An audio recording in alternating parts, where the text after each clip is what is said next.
अस्सलाम वालेकुम क्लास, आवाज़ आ रही है?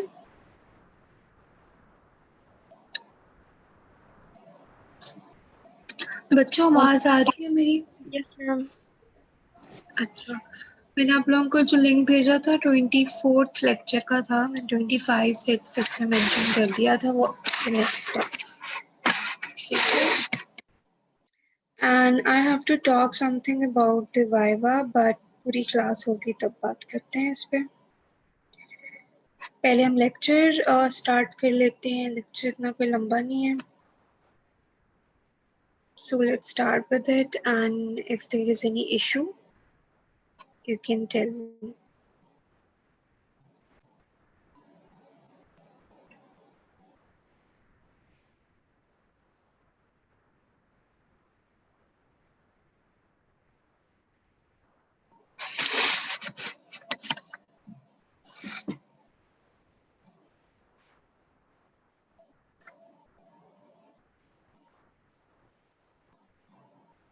So today's topic is about antimicrobial drugs and the mechanism of action of antimicrobial resistance.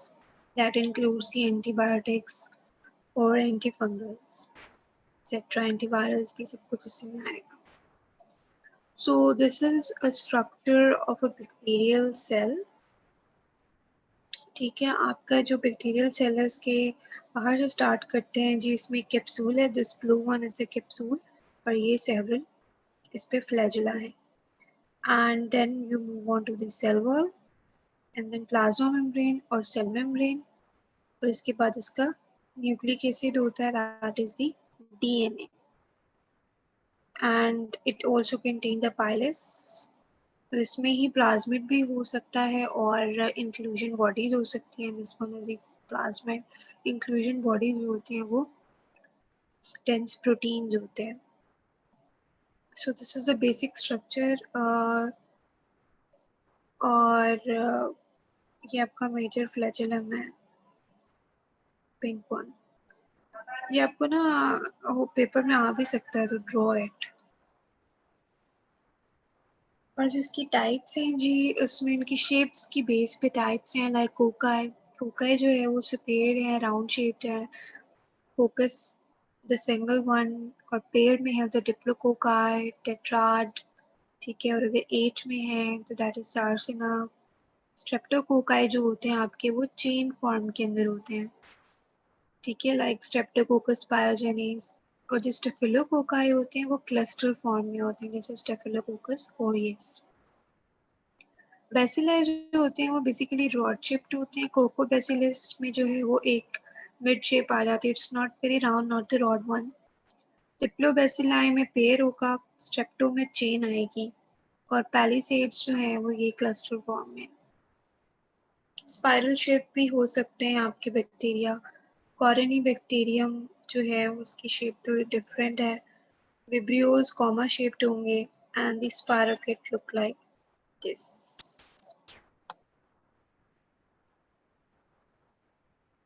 So moving on to antimicrobial drugs, few concepts to remember. What is chemotherapy? जब आप chemotherapy की बात करें, you're talking about the treatment with the use of the drugs. The antimicrobial drugs are those that interfere with the growth of the microbes within a host.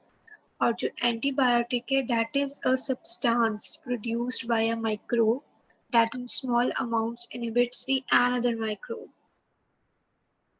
जो normally जो है वो produce हो रहा होता है. एक तो आप खुद से एंटीबायोटिक देते हैं, लेकिन एक माइक्रोब दूसरे माइक्रोब की एक्टिविटी को इनहिबिट करता है एंटीबायोटिक से. Selective toxicity, a drug that kills the harmful microbes without damaging the host, that is selective one. Spectrum of antimicrobial activity, broad spectrum भी हो सकता है और नैरो. जो ब्रॉड स्पेक्ट्रम एंटीबायोटिक्स यूजुअली आप देख रहे होते हैं, ब्रॉड स्पेक्ट्रम है, इसमें basically different types of bacteria cover होते हैं, पॉजिटिव भी और नेगेटिव भी. सो जब आपने एम्पिरिकल थेरेपी स्टार्ट करनी है, you don't know exactly about the organism, तो ब्रॉड स्पेक्ट्रम को जो है वो प्रेफर किया जाता है. एग्जाम्पल है टेट्रासाइक्लिन, नैरो जो स्पेक्ट्रम होंगी उसमें आधे ग्राम पॉजिटिव कवर होगा या ग्राम नेगेटिव। पेनिसिलिन हो सकती है इसमें, और आइसोनियाजिड जो है वो सिर्फ माइकोबैक्टीरिया के लिए होती है जो हम टीबी में देते हैं। So it is selective. Mechanisms क्या होते हैं एंटीमाइक्रोबियल जो हम यूज करते हैं? बैक्टीरिया की बात करें तो इसने बैक्टीरिया को किल करना है, तो उसके बैक्टीरिया के डिफरेंट पार्ट्स हैं, उसकी सेल वॉल है, प्रोटीन सिंथेसिस हो रहा है, डीएनए रेप्लिकेशन है या आरएनए भी हो सकता है उसमें, and synthesis of essential metabolites. तो ये सारी चीज़ों में किसी या किसी पे वो टारगेट कर रही होती है। वायरसेस जो होते हैं they use the host enzyme inside the host cells. Bacteria अपने एंजाइम यूज करता है, वायरसेस होस्ट के करेगा। Fungi and protozoa have own eukaryotic enzymes.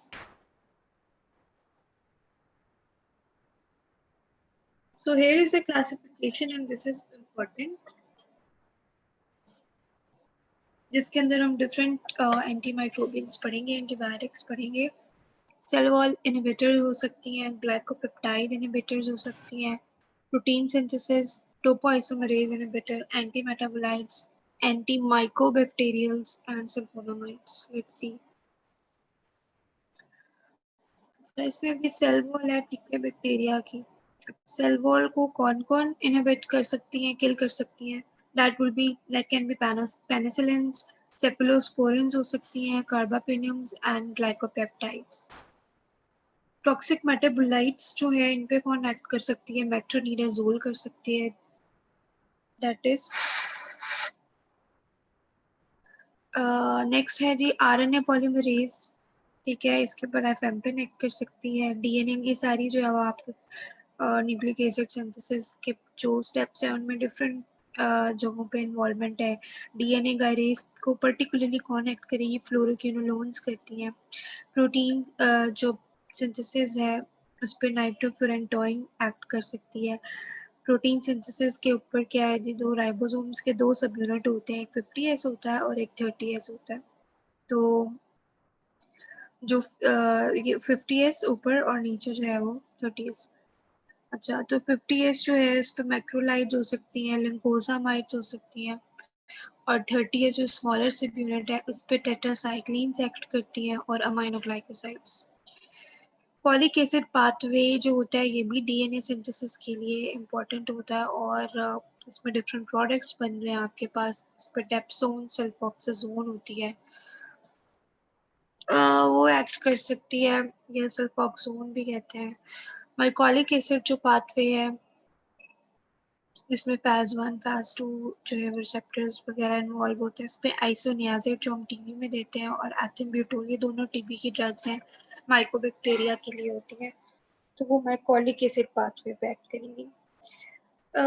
It's kind a bit hard to remember, but आप लोगों ने फार्मा वगैरह में भी ये चीज़ें देखी ही होंगी।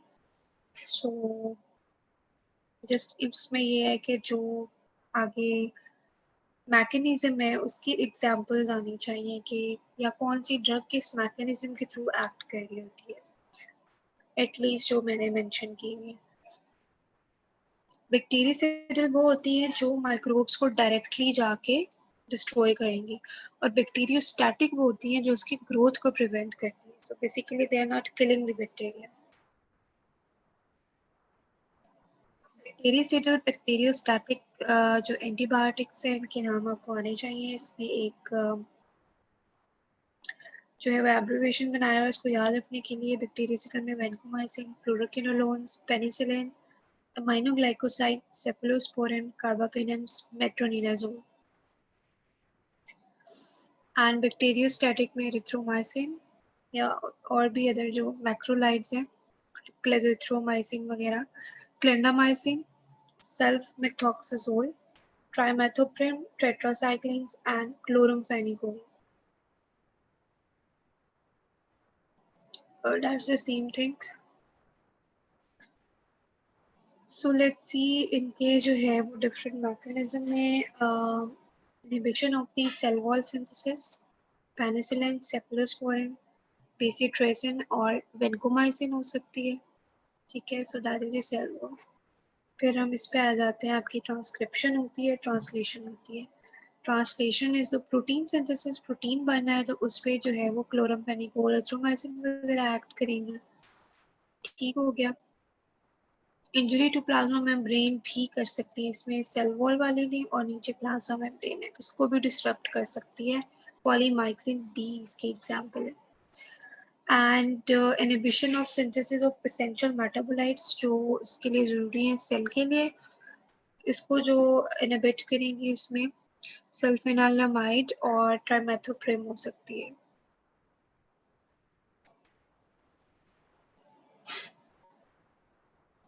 Inhibition of cell wall synthesis interfere with the peptidoglycan synthesis, resulting in the cell lysis। और इसकी टॉक्सिसिटी लो है, इसका मतलब होस्ट को डैमेज नहीं करेगी ज़्यादा। Penicillin and vancomycin.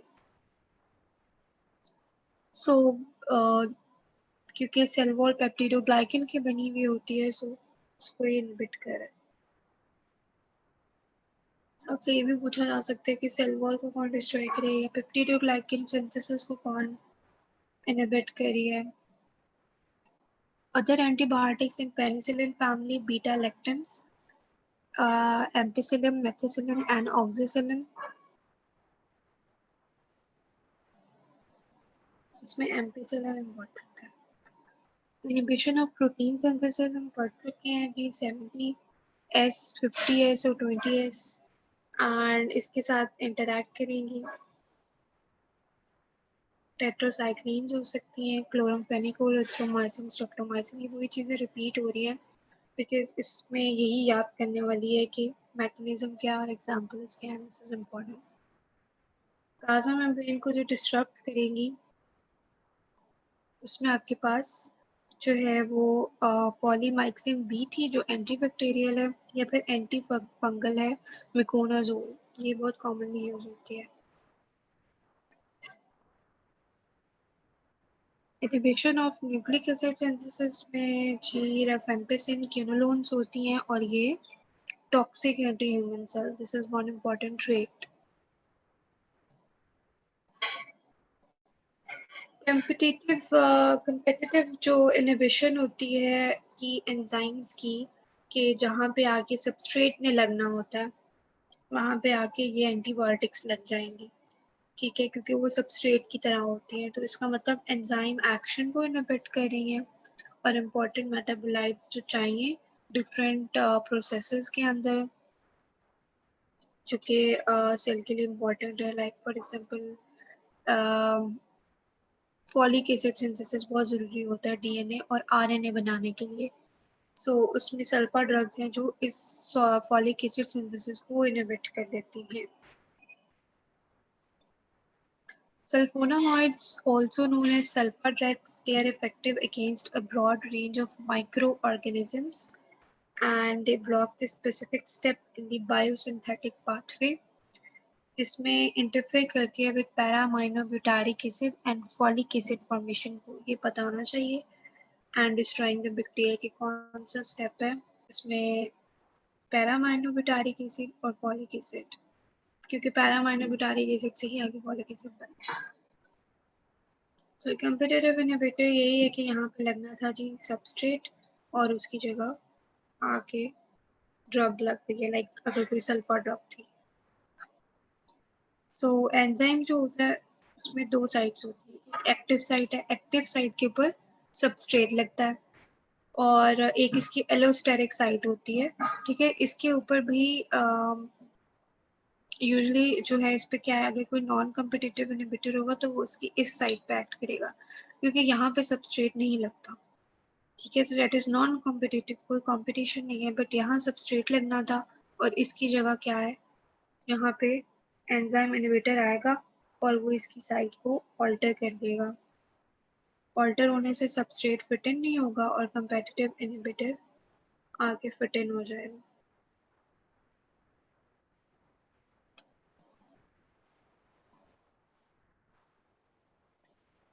Fungal cell membranes के लिए एंटी फंगल्स में amphotericin B, nystatin and terbinafine and azoles use होती हैं। ये कुछ एंटी फंगल्स है, याद कर लीजिए। एडिशनल ड्रग मैकेनिज्म आपका माइकोलिक एसिड सिंथेसिस को जो इनहिबिट करती है, इसमें isoniazid it is important along with fatty acid, mycolic acid, which is found in the cell wall of mycobacterium, ठीक है, जो टीबी करवा रहा होता है, so that is specific. But isoniazid जो होती है ना, it is a pro drug, ये activated नहीं होती. इसको एक्टिवेट करने के लिए जो माइकोबैक्टीरियम का एंजाइम है, बैक्टीरियल पेरोक्सीडेज या कैटालेज, उसको वो चाहिए, तो तब ये एक्टिव होगी और तब जाके ये इनहिबिट करेगी माइकोलिक एसिड सिंथेसिस को. This is also an important thing.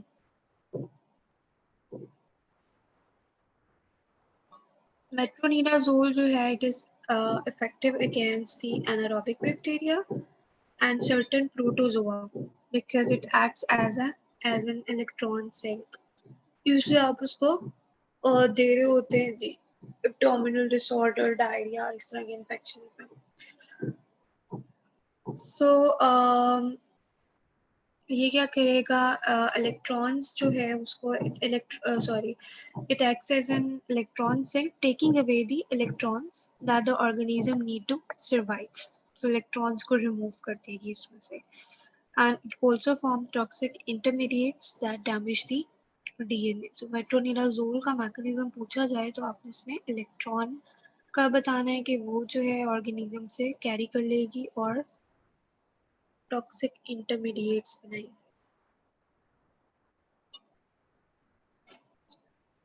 Mechanism of drug resistance. So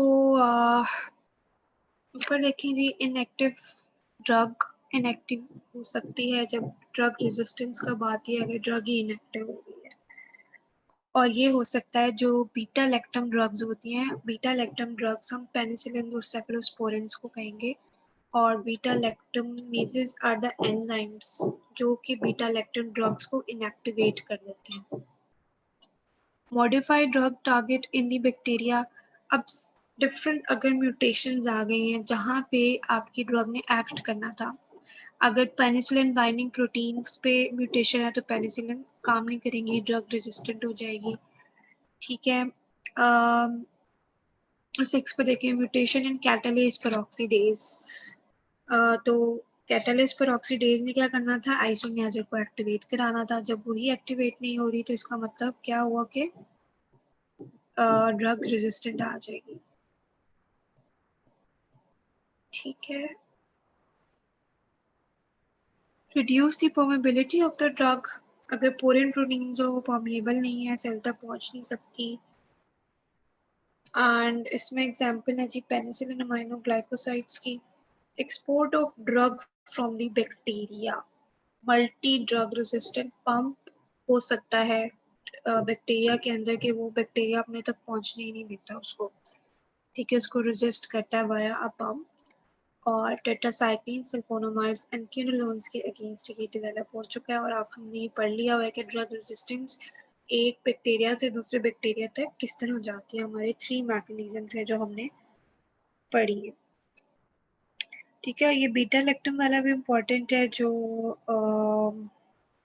beta lactam जो होता है दैट इज अ मॉलिक्यूल और द स्ट्रक्चर जो कि बीटा लैक्टम एंटीबायोटिक्स के अंदर प्रेजेंट होगा, और उसके ऊपर अगर एंजाइम एक्ट करे और वो एंजाइम जो है वो बैक्टीरिया प्रोड्यूस कर सकता है, और बीटा लैक्टोमेज एंजाइम जिसके थ्रू उसको इनएक्टिव कर देगा.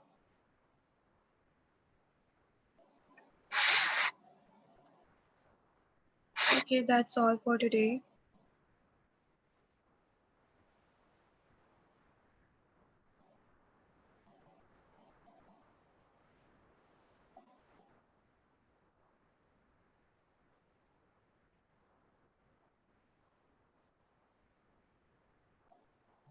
बच्चा आप लोग इतने थोड़े क्यों हो, सिर्फ 54 स्टूडेंट्स हैं. मैं वाइवा की वजह से नहीं आई हूँ. अगर वाइवा की वजह से नहीं आना होता तो फिर मैं क्या आप लोगों को रीएडजस्ट करती हूँ.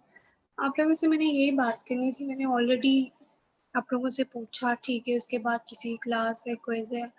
मुझे एक टाइम पे 9-10 मेल्स लिटरली आ चुकी हैं कि मेरी नानों की डेथ हो गई, मेरी दादों की डेथ हो गई. लाइक सीरियसली हम लोग भी इन टाइम से गुजर चुके हैं. हाउ कैन एनीवन बिलीव कि एक टाइम पर 9-10 लोगों के घरों में डेथ्स होगी। इस वजह से अगर किसी का कोई प्रॉब्लम होगा भी तो वो भी बीच में फंस जाएगा, क्योंकि मैं अब ऐसे कोई एक्सक्यूज एक्सेप्ट नहीं करूंगी। आप लोगों की जो ग्रुप्स हैं उन्हीं ग्रुप्स में रहेगा। दूसरी बात, अगर इलेक्ट्रिसिटी और ये वाले इश्यूज मुझे देने की बिल्कुल ज़रूरत नहीं है। आप लोगों को कोई एक दिन पहले नहीं बताया गया, बहुत पहले से बताया जा रहा है कि आपका वाइवा आएगा आएगा। सडनली नहीं बताया मैंने आपको। सो मुझे ये भी कोई एक्सक्यूज नहीं करेगा, मैं एक्सेप्ट नहीं करूंगी।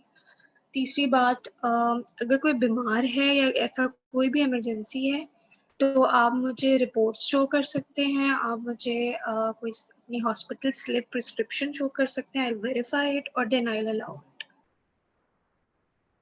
आपकी सबको मैं नहीं कह सकती, लेकिन मोस्ट ऑफ द स्टूडेंट्स तैयारी नहीं है, अगले दिन लेंगे ये हो गया वो गया। No, this is not the way. आप लोगों के जो ग्रुप्स हैं अब उसी ग्रुप में होगा, कोई बच्चा मुझे मेल नहीं करेगा। अब देखिए, आधे बच्चे जो है, आधे भी नहीं है मेरी क्लास में, सबकी अटेंडेंस का क्या होगा। तो ठीक है, फिर आप लोग मेरा वाइवा भी टाइम दें, मैं क्यों एडजस्ट कर रही हूँ आप लोगों को।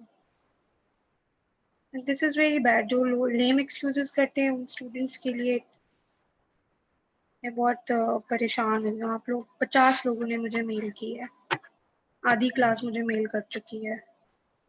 This is very unfair. अगर आप लोगों को थोड़ी सी लेनेंसी दी जाती है तो फिर बीच में ऐसे लोग आ जाते हैं जो लेम एक्सक्यूजेस देते हैं।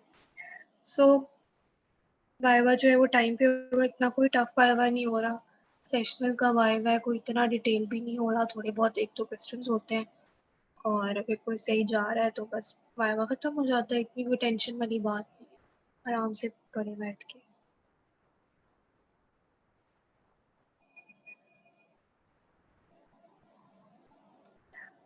नहीं बच्चे, क्लास एंड हो गई है तो मैं अभी with in 5 minutes viva start करने लगी हूँ, ताकि आपका क्लास टाइमिंग में ख़त्म हो जाए और आप लोगों को जो करना है फिर बाद में करना।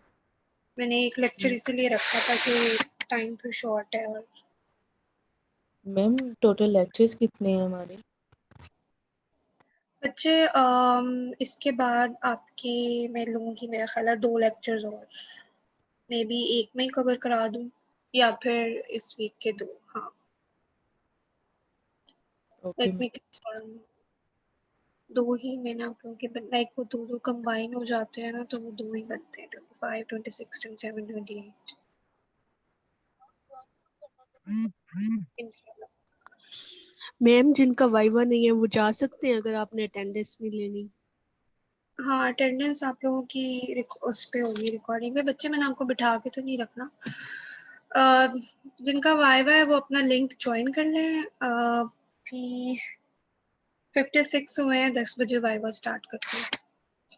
ओके बच्चों, अल्लाह हाफिज। ओके, अल्लाह हाफिज़ मैम।